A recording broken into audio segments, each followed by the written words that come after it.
सबके लिए, मतलब 1 इलेक्ट्रॉन सिस्टम होना चाहिए, दैट्स इट।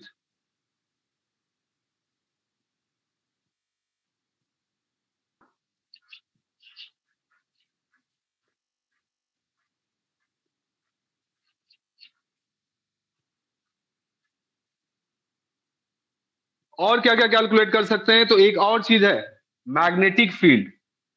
मैग्नेटिक फील्ड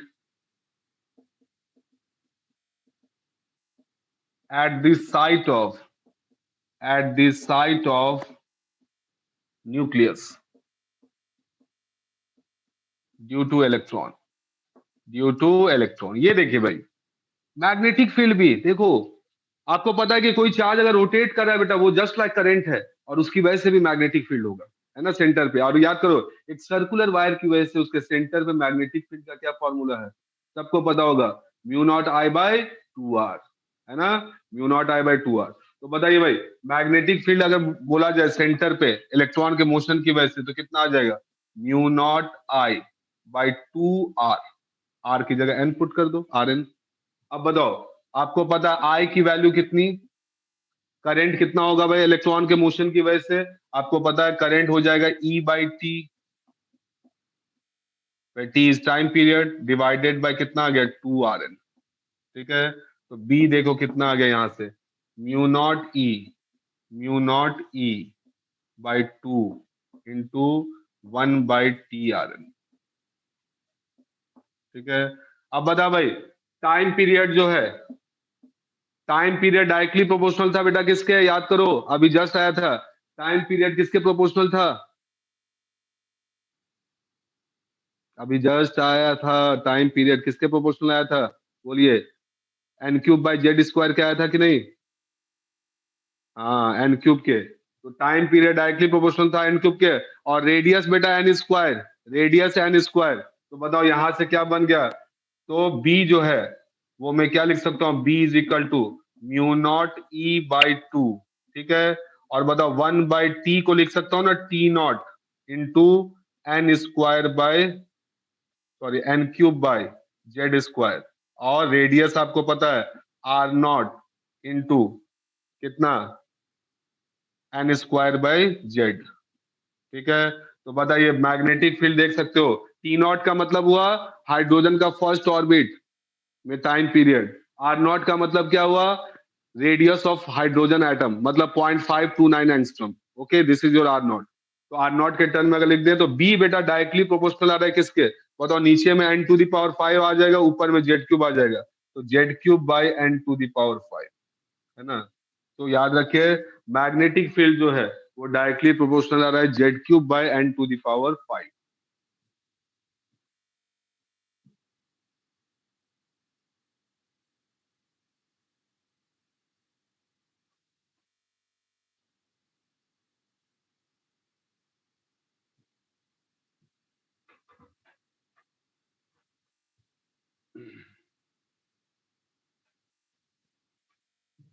तो मैं फिर से,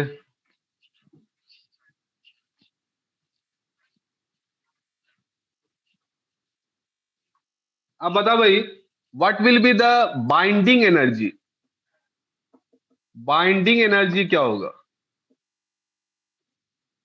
तो बेटा बाइंडिंग एनर्जी का मतलब वही हुआ कि टोटल जो उसका एनर्जी है। ओके, तो बाइंडिंग एनर्जी के लिए भी वही फॉर्मूला हो जाएगा, बांध के रखा हुआ, दैट इज व्हाट, -13.6 z²/n², किसमें, इलेक्ट्रॉन वोल्ट में। ठीक है, तो बताइए इन हाइड्रोजन एटम क्या हो जाएगा, for hydrogen atom binding energy कितना हो जाएगा, -13.6 इलेक्ट्रॉन वोल्ट। ठीक है, इन ग्राउंड स्टेट, इन ग्राउंड स्टेट। ठीक है, पता भाई हीलियम के लिए क्या हो जाएगा, फॉर He+ आयन कितना हो जाएगा बेटा बाइंडिंग एनर्जी उसका, बोलो, हीलियम का बाइंडिंग एनर्जी, तो पुट कर दो, जेड की जगह कितना पुट कर दोगे, 2, तो इसी का बेटा 4 टाइम्स कर दो, तो कितना हो जाएगा, 13 × 4 52, और 6 × 4 2.4, तो -54.4 इलेक्ट्रॉन वोल्ट इन ग्राउंड स्टेट। ओके, ये होगा इसका हीलियम+ आयन का। नेक्स्ट टर्म, एक और टर्म याद रखिए, ये सब केमिस्ट्री वाला टर्म है, आयोनाइजेशन। आयोनाइजेशन एनर्जी,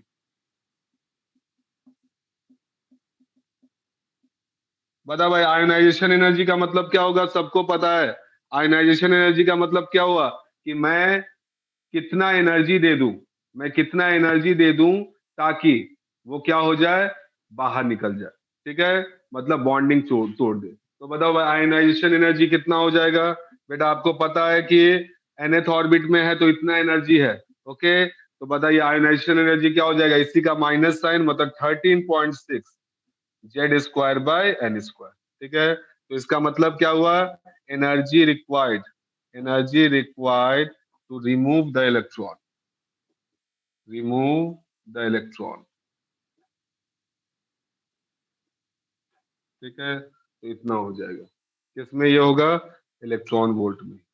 ओके, तो बताइए फॉर हाइड्रोजन एटम क्या हो जाएगा, for hydrogen atom ionisation energy क्या हो जाएगा, 13.6 electron volt. Okay,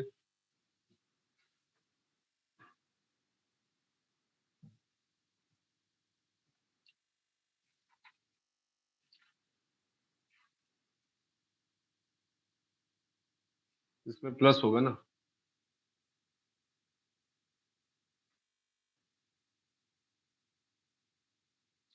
binding energy, what is the definition of binding energy, खुद सोचो कि कितना एनर्जी रिलीज होगा, कितना एनर्जी रिलीज होगा जब ये फॉर्म होगा। तो यहाँ पे वही बात है कि यहाँ पे जैसे ये फॉर्म होगा, मतलब कि अगर एक प्रोटॉन और एक इलेक्ट्रॉन मिलके एक अगर बनाते हैं, तो इसका मतलब जो एनर्जी रिलीज होगा वो कितना होगा, 13.6 Z square by N square. ठीक है, वही एनर्जी क्या कहलाता है, बाइंडिंग एनर्जी। और वही चीज है कि आयोनाइजेशन एनर्जी का मतलब क्या हुआ कि इलेक्ट्रॉन को बाहर निकाल देना है। ओके, तो वो भी उतना ही हो जाएगा, 13.6 Z square by N square. तो ये सब कुछ टर्म्स है बेटा, आप ध्यान रखिए, और कुछ नहीं है। एक बताओ, इसके बाद एक टर्म है बेटा आयोनाइजेशन पोटेंशियल। आयोनाइजेशन पोटेंशियल, इसका मतलब क्या हुआ, ये आयोनाइजेशन एनर्जी है, एक और टर्म है आयोनाइजेशन पोटेंशियल। तो वो क्या होगा भाई, आयोनाइजेशन पोटेंशियल,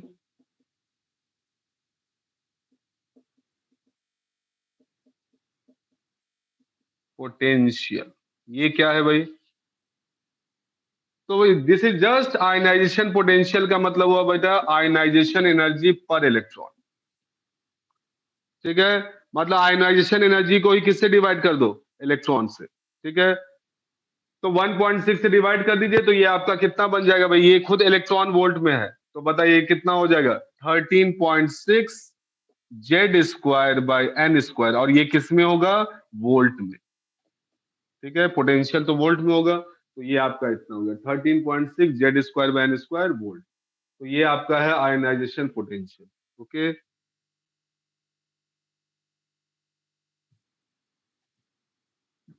बताइए जरा, आपको पता है कि जब इलेक्ट्रॉन जंप करेगा एक ऑर्बिट से दूसरे ऑर्बिट में, तो उस केस में एनर्जी रेडिएट होगी।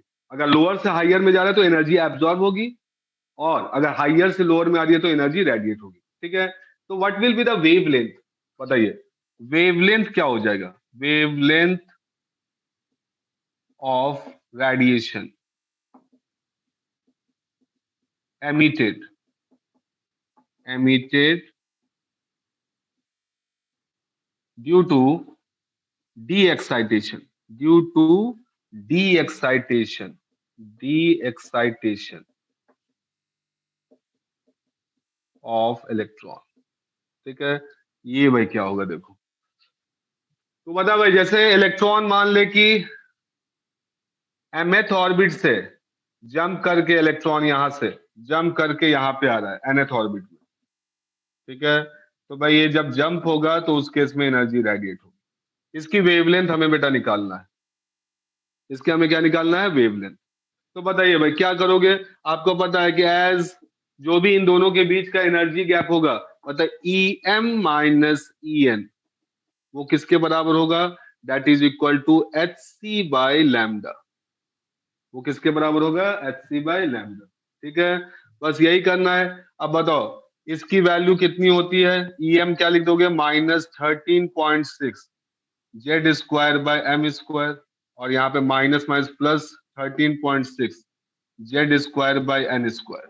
ये बेटा किस में होता है, इलेक्ट्रॉन वोल्ट में। ये किस में होता है, इलेक्ट्रॉन वोल्ट में। That is equal to Hc by lambda. ठीक है, तो 1/λ किसके बराबर हो गया बताइए, 1/λ that is equal to what, ये आपका आ जाएगा -13.6 जेड स्क्वायर बाय कितना, Hc। ठीक है, into 1/n square minus 1/m square. बोल भाई आएगा इतना। और बेटा ये जो टर्म है ना, इसकी हम लोग कहते हैं रिडबर्ग कांस्टेंट, इसको आर से डिनोट करते हैं, this is known as Rydberg constant. तो 1/λ वो बन जाएगा आपका R Z square into 1/n square minus 1/m square. ठीक है, और बेटा यहाँ पे here R is known as what, R is Rydberg constant, Rydberg's constant. Okay,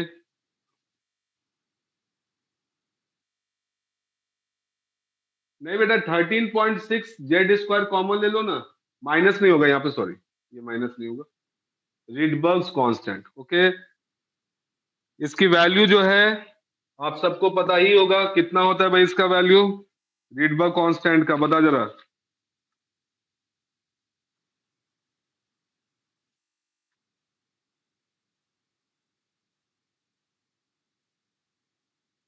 1.1 into 10⁻⁷। ठीक है, इसका वैल्यू बेटा होता है 1.1 इंटू 10⁻⁷। ठीक है, मीटर इनवर्स।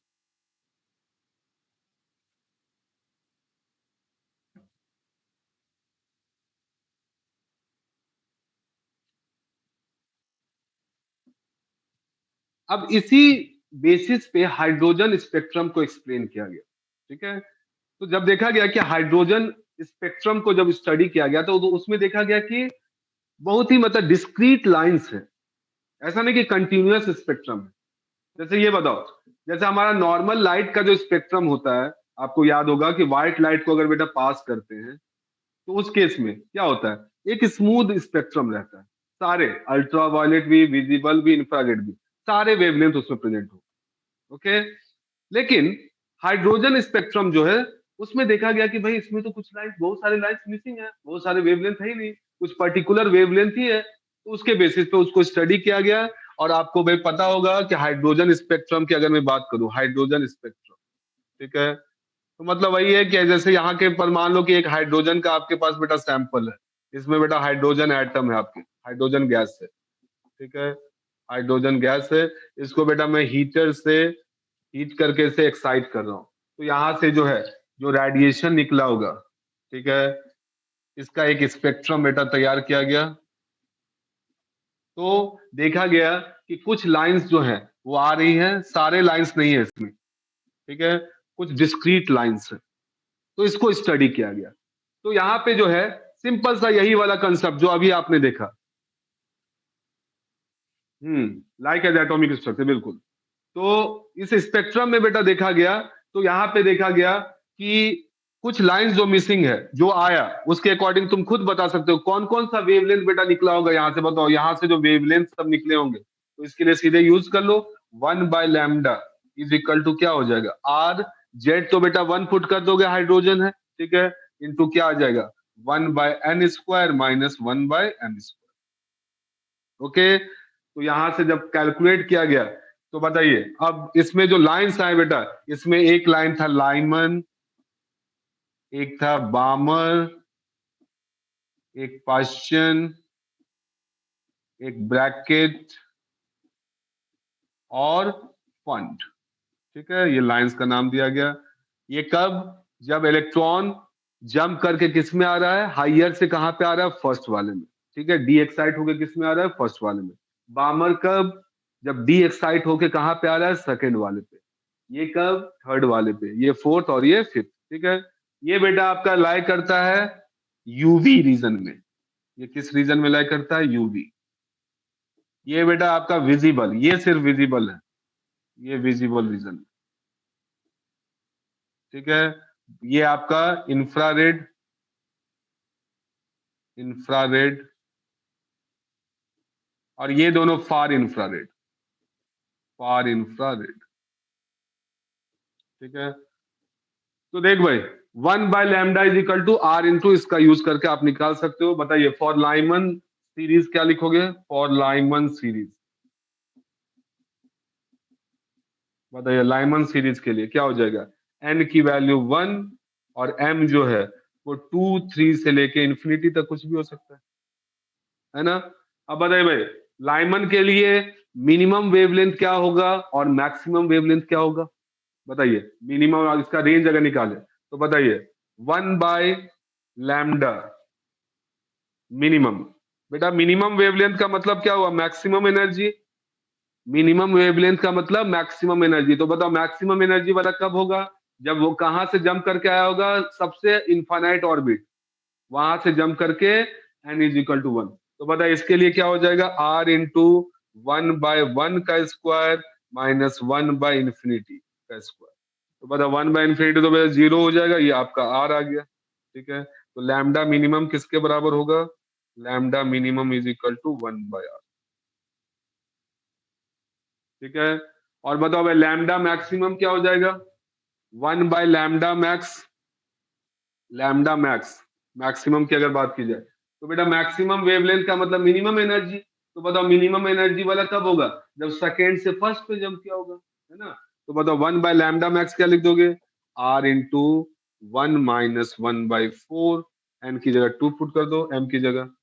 तो ये 2 to 1 वाला है। ठीक है, तो बताइए कितना हो जाएगा यहाँ से? लैम्डा मैक्स, लैम्डा मैक्स आ गया 3/4, तो 4/3r। ठीक है, तो याद रखिए लाइमन सीरीज कहां से कहां लाई करेगा?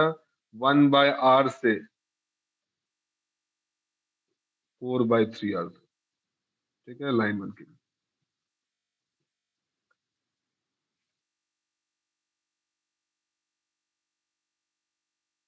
ठीक है, तो इसको इसमें कितनी होगी? 1। ठीक है, इसमें एन की वैल्यू 2, इसमें एन की वैल्यू 3, और इसमें बेटा एन की वैल्यू 4, और इसमें एन की वैल्यू 5। ओके, आपको सीरीज कैसे बना, क्या रीजन है, अलग अलग क्यों आ रहा है, आपको पता चल रहा होगा। देखो बताओ, इन सब का जो वैल्यू आएगा वो कहां से कहां आ रहा है? 1/r से 4/3r। ठीक है, विजिबल में कौन सा कलर अनादि? विजिबल में बेटा अलग अलग कलर हो सकता है, ऐसा नहीं है कि कोई फिक्स कलर। बताओ ना, 1/r से 4/3r के बीच में, 1/r से 4/3r। ठीक है, तो यहाँ पे 1/r की वैल्यू कितना होगा बताओ? आर की वैल्यू आपको पता है कितना है? 1.1 इंटू 10 to the पावर कितना आया था?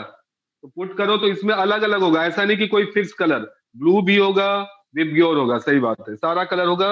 विजिबल मतलब ऑल दी कलर्स प्रेजेंट होगा, जो भी होता है। तो ये चीज को ध्यान रखिएगा। हाँ बेटा, और क्या पूछ रहे हो कि n इज इक्वल टू 5, मतलब नहीं समझे क्या पूछ रहे हो? देखिए, इसको फिगर से मैं आपको बता दूं तो और इसमें क्लियर हो जाएगी।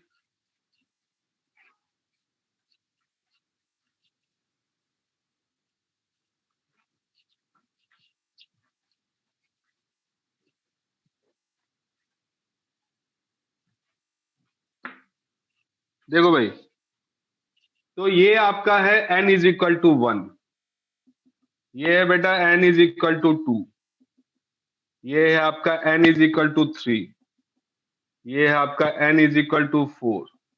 ठीक है, ये है आपका n इज इक्वल टू 5, उसके बाद 6 7 एंड सो ऑन। इसी तरीके से कहां तक होगा? ये इन्फिनिटी तक, ये इनफाइनाइट वाला है, n is equal to infinity. अब बता, शुरुआत में इलेक्ट्रॉन कहाँ पे होगा भाई? ग्राउंड स्टेट में, है ना? अब बेटा इसको मैंने हीट किया, एनर्जी दिया, तो ये इलेक्ट्रॉन जो है एक्साइट हो गया, है ना? एक्साइट होकर किसी भी ऑर्बिट में जा सकता है, इलेक्ट्रॉन एक्साइट होकर किसी भी। अब इलेक्ट्रॉन अगर एक्साइट होके ग्राउंड पे अगर आ रहा है, एक्साइट होके कहाँ पे आ रहा है, ग्राउंड पे, ग्राउंड वाले स्टेट में, ठीक है। तो जो भी वेवलेंथ सब निकला होगा बेटा, उसे हम लोग कौन सा सीरीज बोलेंगे, दिस इज योर लाइमन। ये कौन सा सीरीज हो गया, लाइमन। एक्साइट होके किस में आना है, ग्राउंड में। तो मतलब एन की वैल्यू कितनी होगी लाइमन सीरीज के लिए, एन की वैल्यू क्या हो गई, 1, और एम की वैल्यू बेटा 2, 3, 4 इंफिनिटी, कुछ भी हो सकता है, ठीक है। ये आपका कौन सा सीरीज हो गया, लाइमन। अब इसी तरीके से बताओ, अगर एक्साइट होके सेकेंड वाले पे जंप कर गया, एक्साइट होके सेकेंड वाले पे, मान लो कि सिक्स सिक्स पे चला गया, सिक्स से वापस 2 पे आया, डी एक्साइट होके, तो इस केस में बेटा जो भी निकला होगा, ब्लू पेन से मैं कर रहा हूं, ठीक है। तो ये सब जो भी सीरीज है, ये कौन सा है बताओ, ये सब सब जो आएगा यहां से जो वेवलेंथ निकला होगा, ये किस में होगा, बामर में, ठीक है। तो बताइए लाइमन के लिए बेटा एन 1 हो जाएगा, और एम क्या होगा, 2, 3, 4 टू इंफिनिटी। बताइए बामर के लिए क्या हो जाएगा, एन की वैल्यू 2, और एम मतलब क्या हो गया, 3, 4, 5 अप टू इंफिनिटी, ठीक है। ये आ गया बामर के लिए। अब ऐसे ही बताओ, लाइमन बामर पास्चन के लिए क्या हुआ, कि इलेक्ट्रॉन जंप करके कहां पे आ रहा है, थर्ड वाले पे। इलेक्ट्रॉन कहीं से भी जंप करके किस पे आ रहा है, थर्ड वाले पे। तो इस केस में जो निकला होगा वेवलेंथ, ठीक है, जो भी वेवलेंथ निकले होंगे, उसे कौन सा सीरीज बोलेंगे, पास्चन, ठीक है।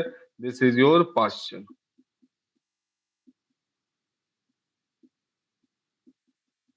समझे बात को, ये चीज है, ओके।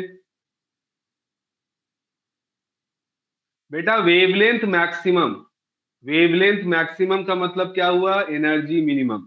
तो बताओ लाइमन सीरीज के लिए हम लोगों ने देखा, एन की वैल्यू तो 1 है, एम की वैल्यू 2, 3, 4 कुछ भी हो सकता है। तो बताओ भाई, मिनिमम एनर्जी वाला वेवलेंथ कौन सा होगा, जब इलेक्ट्रॉन 2 से 1 पे जंप करे, कहां से जंप करे, 2 से 1 पे, तो उस केस में मिनिमम एनर्जी होगा, मतलब वेवलेंथ क्या हो जाएगा, मैक्सिमम हो जाएगा, है ना।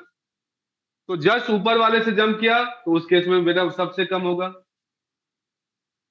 नीचे से जंप करके, नीचे से बेटा जंप करके तो ऊपर चला गया ही है, भाई मैंने इसको एनर्जी दिया तो नीचे से जंप करके ऊपर चला गया, अब ऊपर जाके फिर वापस नीचे आएगा ना, कि यही ऊपर में ही रह जाएगा। फाइनली तो इसको 1 पे ही आना है बेटा। थोड़े टाइम के लिए ये किसी ऑर्बिट में चला गया होगा, लेकिन वहां से जंप करके तो आएगा फाइनली कहाँ पे, ग्राउंड स्टेट पे।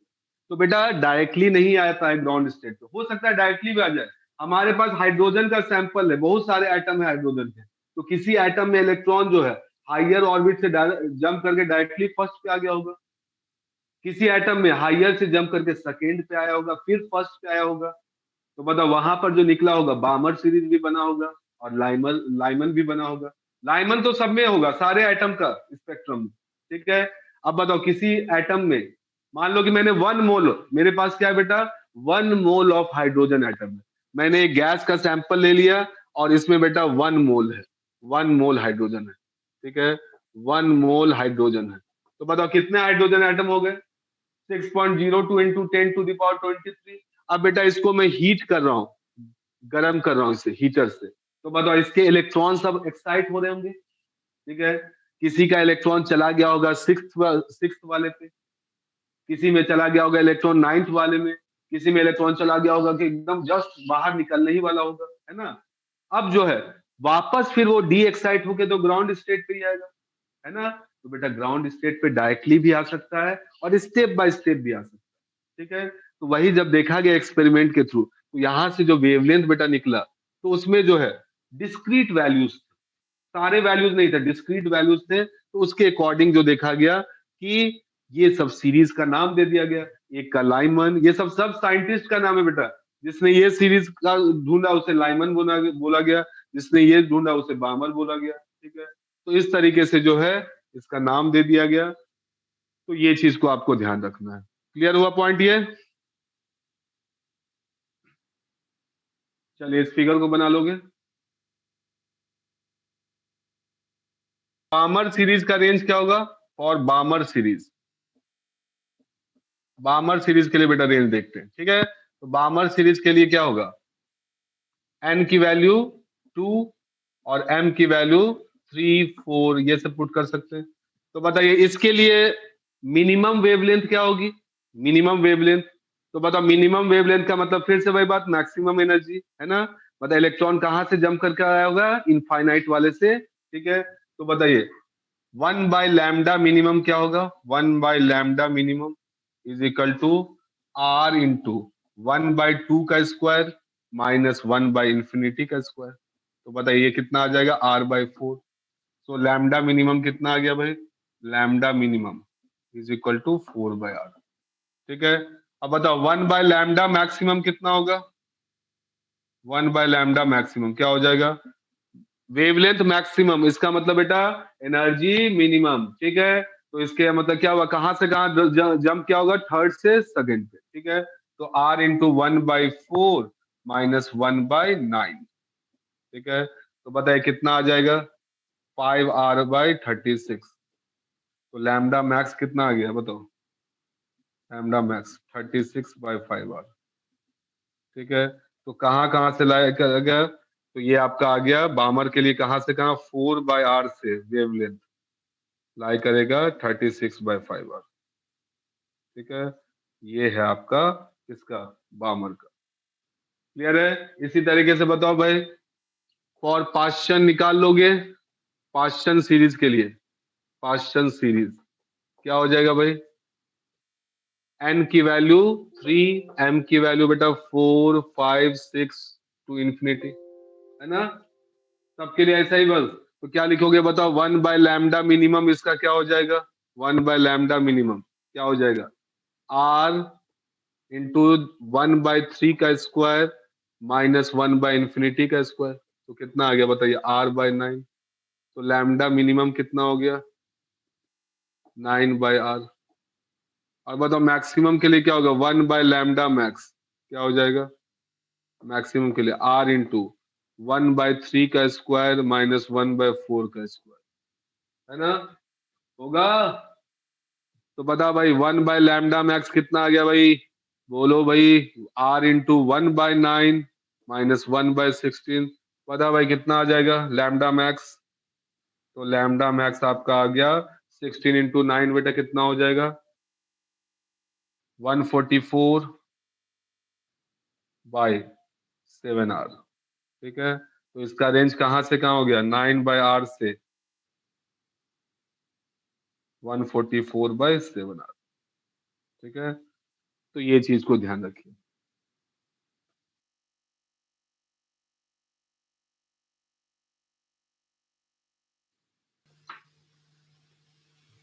अब बताओ बेटा मुझे एक बात, कि अगर इलेक्ट्रॉन nth ऑर्बिट में जंप कर गया, एक्साइट हो गया, कहां पे चला गया, nth ऑर्बिट में। अब वहां से जब वो वापस आएगा तो कितने स्पेक्ट्रल लाइंस को फॉर्म करेगा, हाउ मेनी स्पेक्ट्रम लाइन। अगर nth में चला गया वहां से वापस आए तो कितने स्पेक्ट्रल लाइंस फॉर्म होंगे, बता चावी, कितने स्पेक्ट्रल लाइंस का फॉर्मेशन होगा। n-1 बोल रही है जागृति, सोच सोच सोच। तो देख भाई, नहीं n-1 नहीं होगा, देखो इलेक्ट्रॉन बेटा, यहाँ पे इलेक्ट्रॉन है ग्राउंड ऑर्बिट में, ये जो है मैंने इसको रेडिएशन दिया, ये जंप करके यहाँ पे आ गया किस ऑर्बिट में, nth, ठीक है। इसमें ये सब सारे दिखा रहा हूं मैं, ठीक है। तो बताओ भाई, अब इलेक्ट्रॉन यहाँ पे जंप करके चला गया, फिर वापस जब यहाँ से ये आएगा वापस, तो बेटा कितने स्पेक्ट्रम, एक तो यहाँ वाला एक लाइन होगा, यहाँ से हो सकता है यहाँ पे आए, एक दूसरा ये लाइन होगा, फिर यहाँ पे आया होगा तो फिर यहाँ से नीचे आया होगा इस तरीके से, ठीक है। फिर यहाँ से फिर हो सकता है एक और नीचे स्टेप आ जाए, यहाँ से इस पे आ गया होगा, उसके लिए एक लाइन होगा, यहाँ से इधर आया होगा उसके लिए एक लाइन होगा। तो बताओ भाई कितने लाइंस, ओके। अक्ष बिल्कुल सही बोला है, आदित्य तो बोल रहा है बेटा इनफाइनाइट। बेटा ये कॉम्बिनेशन वाला केस, खुद सोचो, थोड़ा सा मैथ्स लगाओ, मैथ्स लगाओ। रेडिएशन जो निकल रहा है, रेडिएशन जो निकल रहा है बेटा, वो क्या है, वो इसका मतलब क्या हुआ कि किसी दो ऑर्बिट को चूज करना। बताओ, एन एन में से दो को चूज करने का तरीका, यही ना बात हुआ। मतलब एन में से किसी दो, बताओ रेडिएशन कैसे निकाल रहा है कि एनएच से भाई इस पे आ जाए या एनएच से इस पे आ जाए, मतलब एन में से किसी दो को चूज करना। तो बताइए भाई कितना होगा, नंबर ऑफ स्पेक्ट्रल लाइन, आप सब समझ गए होंगे बात को। तो number of spectral lines spectral lines form when electron jumps from nth to ground state। बोलिए भाई क्या हो जाएगा? इसको अगर मैं कैपिटल एन बोलूं तो बेटा ये NC2 के बराबर होगा कि नहीं? बिल्कुल सही, ठीक है। इसके बराबर होगा NC2। और बताओ एन की वैल्यू क्या बन जाएगी? n × n−1/2। ठीक है, तो याद रखिए कितने स्पेक्ट्रल लाइन फॉर्म होंगे? n × n−1/2।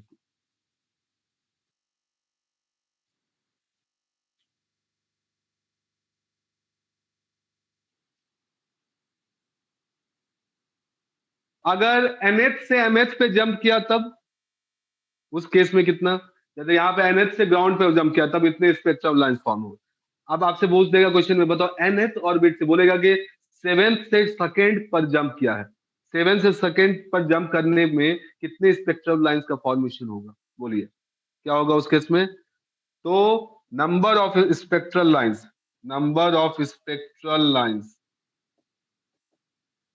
Form when electron jumps from m to n। बोल भाई कितना होगा? देखिए कौन कौन मुझे बताता है। चल भाई बता दे जा। m से n 20, ये क्या बोल रहे हो? एक तो m और n का वैल्यू थोड़ी दिया है, इन जनरल निकालना है। इन जनरल m से n,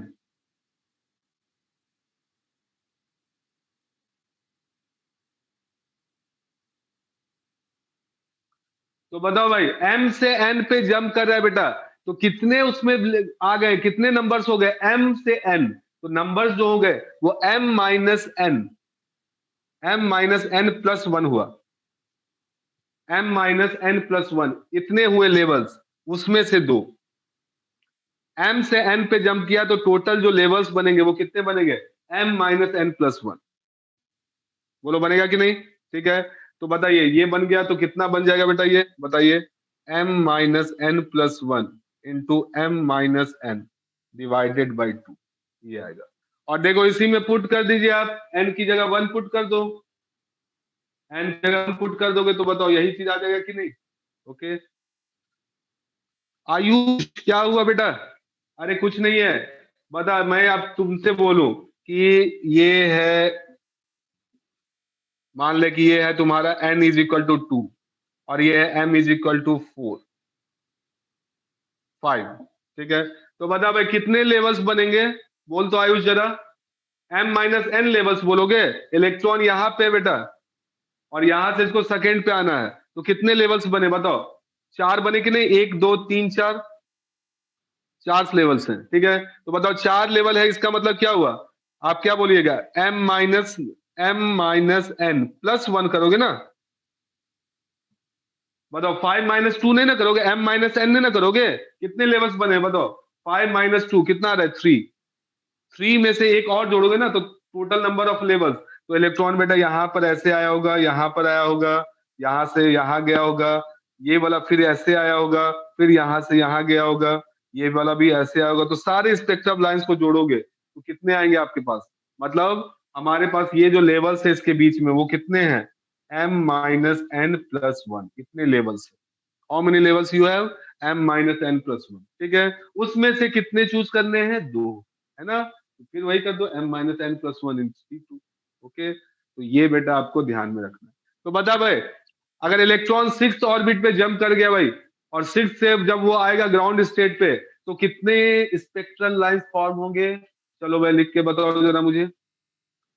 एक्साइट होके 6 पे चला गया तो 15। वेरी गुड, ठीक है, 15 स्पेक्ट्रल लाइन। और इसी को उल्टा पूछ सकता है, ऐसे भी पूछ देता है, आईआईटी में पूछा है क्वेश्चन भी। 15 spectral lines are forming in a hydrogen spectrum. Okay, so in which orbit the electron jumps. या क्वेश्चन को यही पूछ दिया कि बताइए भाई कितना इलेक्ट्रॉन, कितना देना पड़ा होगा इलेक्ट्रॉन को ताकि वो इतने स्पेक्ट्रल लाइंस फॉर्म करे? तो बेटा वही बात है, बिल्कुल सही बात है। ठीक है, तो समझे ना बात को, ये चीज को ध्यान रखिए। चलो इसको नोट डाउन कर लियो हो।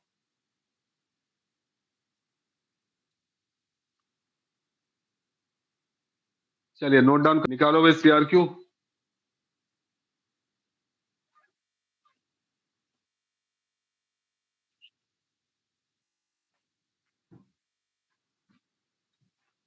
अच्छा असाइनमेंट तुम लोग बना रहे हो ना,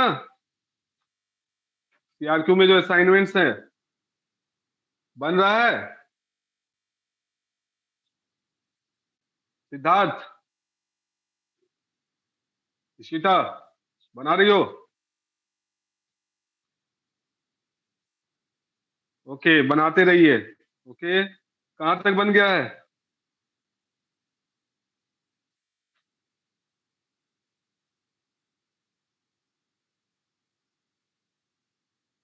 20 तक बन गया है?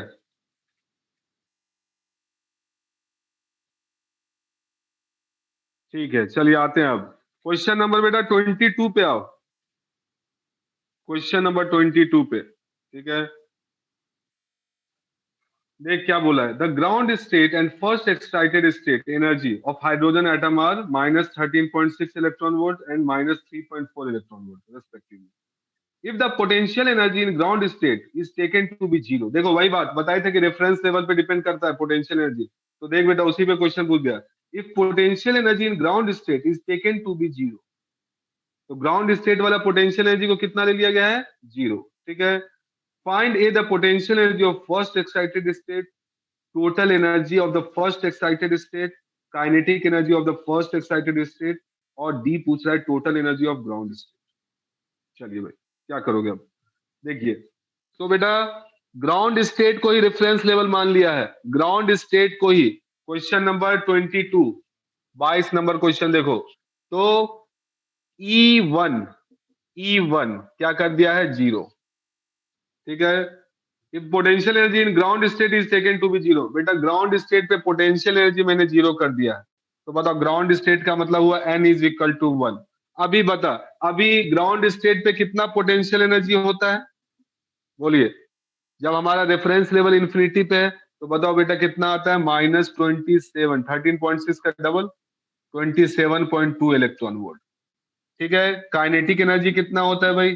काइनेटिक एनर्जी 13.6 इलेक्ट्रॉन वोल्ट, और टोटल एनर्जी कितना होता है? -13.6 इलेक्ट्रॉन। बता बेटा, होता है ना ये? अब बोल, अब क्वेश्चन में बोल दिया कि ग्राउंड स्टेट वाले को ही हम लोग जीरो लेवल ले रहे हैं, रेफरेंस लेवल। इसका मतलब बेटा कितना हर जगह ऐड हो गया होगा? बताओ फर्स्ट स्टेट पर N इज इक्वल टू 1 पे कितना होता है भाई एनर्जी? बताओ फर्स्ट वाले पे -5.4, 13.6 Z square by N square. N की वैल्यू बेटा पुट कर दे, एन की वैल्यू 2 पुट करोगे तो 13.6 बाय 4 कितना आएगा? -3.4 आएगा कि नहीं? तो यहाँ पे बेटा टोटल एनर्जी कितना होता है?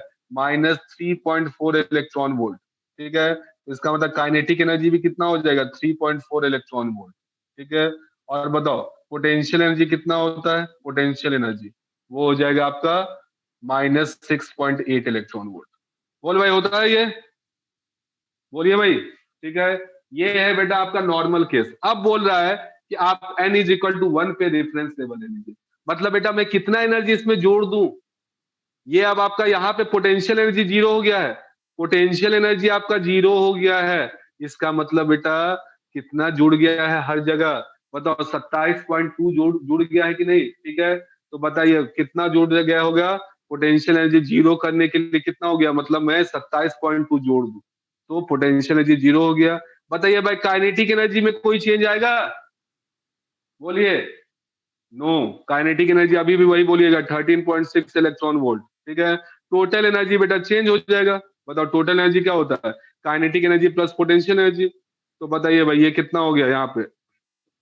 13.6 इलेक्ट्रॉन वोल्ट, ठीक है। ये आ गया। अब बताओ भाई N इज इक्वल टू 2 वाले पे कितना हो जाएगा? सेकेंड वाले में सब में बेटा कितना जोड़ दीजिए? सब जगह 27.2 जुड़ गया है हर जगह, हर जगह 27.2 जोड़ दो। तो बताओ भाई सेकेंड वाले में क्या हो जाएगा? पोटेंशियल एनर्जी, पोटेंशियल एनर्जी आपका आ जाएगा -6.8 प्लस 27.2। बता भाई कितना आ जाएगा ये? 27.2 में से 6.8 घटा दे तो ये आपका आ जाएगा 12 में से 8 गया 4, ये आपका आ जाएगा 6, तो 6 में से 6 गया 0, तो 20.4 इलेक्ट्रॉन वोल्ट।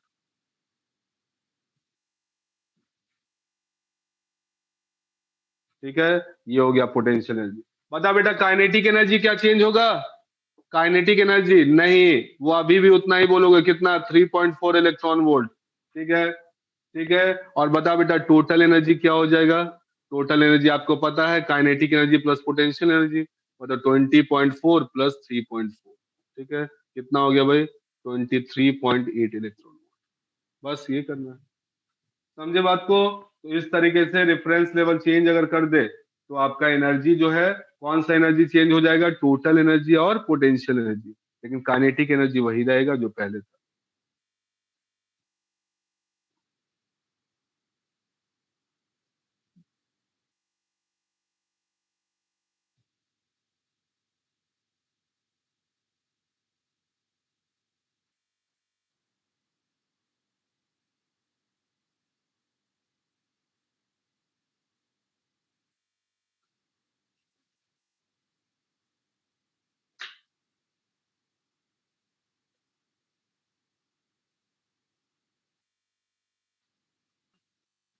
नेक्स्ट क्वेश्चन बेटा आ जाओ। क्वेश्चन नंबर 23, बहुत ही अच्छा सा क्वेश्चन है, प्यारा सा क्वेश्चन है। क्वेश्चन नंबर 23 पे आइए। ठीक है, देख भाई क्या बोला है। The binding energy of an electron in the ground state of helium atom is 24.6 electron volt. ठीक है, binding energy of helium atom है बेटा, He प्लस नहीं। Find the energy required to remove both the electrons. Find the energy required to remove both the electron. बताइए इसका क्या मतलब हुआ? बाइंडिंग एनर्जी है कितना? 24.6 इलेक्ट्रॉन वोल्ट। ओके, तो बताओ भाई इसका मतलब क्या हुआ? कि यहाँ पे जो है आपका ये हो गया +2, 2 इलेक्ट्रॉन बेटा इसमें होते हैं, 2 इलेक्ट्रॉन है। तो बताओ बाइंडिंग एनर्जी ऑफ हीलियम, मतलब इसको हटाने में, एक इलेक्ट्रॉन को हटाने में मुझे कितना एनर्जी लगा? बताओ, एक इलेक्ट्रॉन को। तो इसका मतलब हो गया ये आपका एनर्जी हो गया कितना भाई? 24.6 इलेक्ट्रॉन वोल्ट। ठीक है, एक इलेक्ट्रॉन को हटाने में, यही ना दिया हुआ है। ठीक है, अब बोला बेटा कि दोनों को हटाना है, तो बता भाई एक हटा गया तो उसके बाद क्या बन गया ये सिस्टम? अब तो तुम्हारा हाइड्रोजन लाइक आयन बन गया। बता, अब ये हाइड्रोजन लाइक बन गया है ना? अब बताओ, अब तो इसमें हम लोग बोर्स मॉडल लगा सकते हैं। तो बता भाई इसको हटाने के लिए, सेकेंड वाला इलेक्ट्रॉन को हटाने के लिए, ये फर्स्ट वाला इलेक्ट्रॉन है, ये सेकेंड वाला इलेक्ट्रॉन को हटाने के लिए बेटा कितना एनर्जी चाहिए? बताइए E2 क्या बोल दोगे? आपको पता है -13.6 Z² bye N² plus sign के साथ। Z² का मतलब बेटा 4 हो गया, बोल भाई। और N तो 1 है आपका, फर्स्ट ऑर्बिट में होगा। कितना आ रहा है भाई? सॉरी, 2 का स्क्वायर करोगे ना, तो ये आपका आ जाएगा 13.6 × 4, तो कितना आ गया? 54.4 इलेक्ट्रॉन वोल्ट। ठीक है, तो बताओ भाई कितना हो गया? सो टोटल एनर्जी रिक्वायर्ड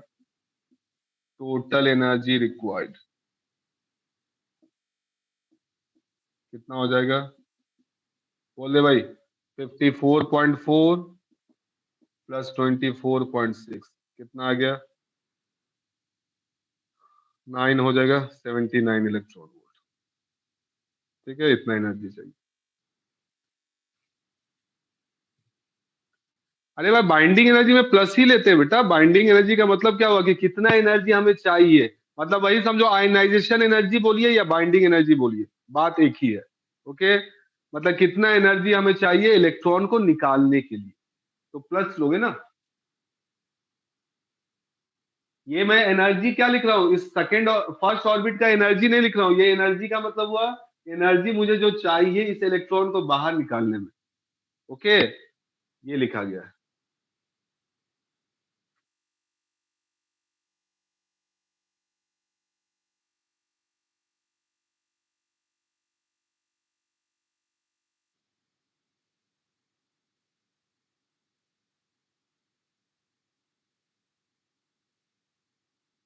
आप बना लोगे क्वेश्चन नंबर,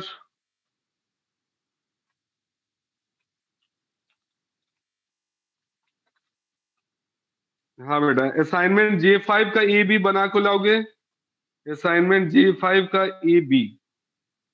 ओके,